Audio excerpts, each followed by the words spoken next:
Bloomberg Audio Studios. Podcasts, radio, news. There's so much to talk about right now on this Friday, whether it's in the markets or just broader company news right now. But one thing I did want to talk about is cybersecurity, Scarlet.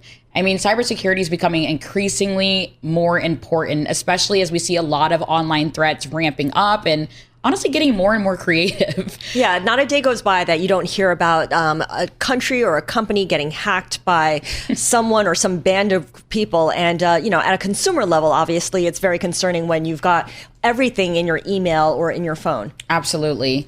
With us to talk about this and more is Vincent Pilette. He's CEO of Digital, which trades on the NASDAQ under ticker GEN. You may be familiar with one of its brands, Norton, but we are joined by Vincent from Belgium, actually.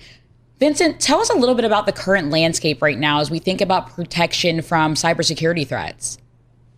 Yeah, as you've mentioned, the threat landscape is very dynamic at a high level, now all enabled by AI, which really increased the complexity of the threat, the sophistication of the threats, and becoming very difficult to detect. And you mentioned that the enterprise are being attacked, but the enterprise are protecting themselves more and more. So who is left vulnerable in the middle is the consumer. And whether it's a deep fake, a scam, a phishing, leveraging your data that have been breached somewhere else, and then capturing that to create some damages. The overall damages for the consumers in the US alone is over $15 billion and growing double digit these days.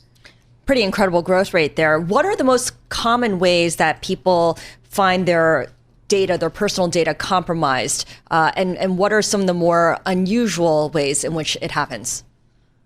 I would say that today, 80% of the threat-facing consumers are scam or social engineerings.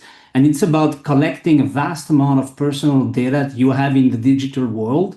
Whether you know it, you put them on your own social media websites, or whether those data have been breached as part of you shopping online or shopping into a different environment. And then your data is being captured solely in the dark web.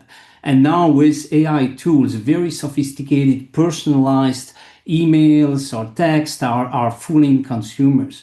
We've detected last quarter over 140,000 websites that mimic real brand websites driven by AI, but actually are just meant to capture and create financial damages for consumers. How is Digital leveraging AI just to push productivity forward at the company as we think about it in relation to cybersecurity?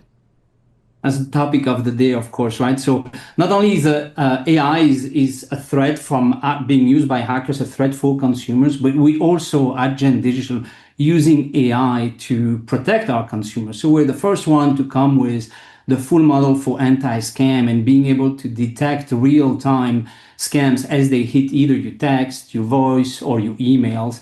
And now we're embedding that more into chip manufacturers to create deep fake solutions and really making sure we can detect what's the problem of the day. What's the reality? Is this message real or not? Is this video real or not? Is this voice real or not? And we're heavily investing into moving our overall threat protection into an AI-powered threat detection. So in terms of companies and consumer spending on protection from the cybersecurity threats, what have you observed so far in 2025? We know that earnings season has gone pretty well for most companies. You have just reported results as well. Your second quarter adjusted EPS beat analyst estimates by a penny, and your second quarter revenue coming in slightly higher than what was anticipated. Are companies growing their spending on cybersecurity at a stable rate, or has that picked up? Do you see them pulling back a little bit if the economy starts going south a bit? No, definitely people are investing more into making sure that the defense is becoming more and more sophisticated to address the overall threat landscape. You've seen our report. You mentioned that we had another outstanding quarter, a beat and raise here in Q2. That followed another beat and raise in Q1. As we're developing not only the protection of security, but enable the consumer to be secure, to be private, to also manage their identity and their reputations, we are expanding the pie, if you want, and that has enabled us to post it another quarter at about 25% growth with the help of our most recent acquisition, which is leading into the financial wellness. As you protect your data, you want to protect your financial position, you also want to help consumer manage and grow that position.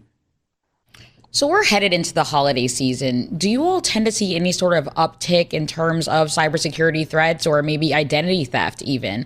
And if so, how can consumers protect themselves? It's definitely a higher risk season. Obviously, everybody wants to go out and shop more, dine more, and that's at every point in time you're exposing your personal data out. So we constantly educate our customers to make sure that these days they are really controlling where do they put their credit cards, which website they go and shop from, and making sure they use our anti-scam detection tools and models to make sure we can detect where the risk is. But definitely, we advise everyone to be cautious these days. Hackers are out there and trying to collect your personal digital footprint. Does people's infatuation with cryptocurrency, Bitcoin, digital wallets, does that increase the likelihood that they might be a target of cyber attacks? I would say that the overall penetration of your digital footprint, your life becoming more and more a digital life, and the method of payments that you mentioned is just another sign of moving more online, which then creates, of course, also more risk to be attacked. So the overall trend is to move more online in many different dimensions, including the method of payment. What's your strategy for rebuilding or maintaining trust at a time where cybersecurity failures continue to make headlines? And it's not only cybersecurity failure, it's also a time where with AI, it's difficult to detect what's reality and what's a fake. So is there still a reality we're discussing? Mm-hmm. And so definitely trying to making sure we equip our consumers in our tools with deep fake detection and ability to really see what is produced by a machine versus what is a natural piece of content is an important need that we're trying to address. All right. Good stuff. Really appreciate your joining us today with your recap of your results and to give us the overview of what it looks like here in the cybersecurity space. Vincent Pilette is chairman and CEO of Gen Digital.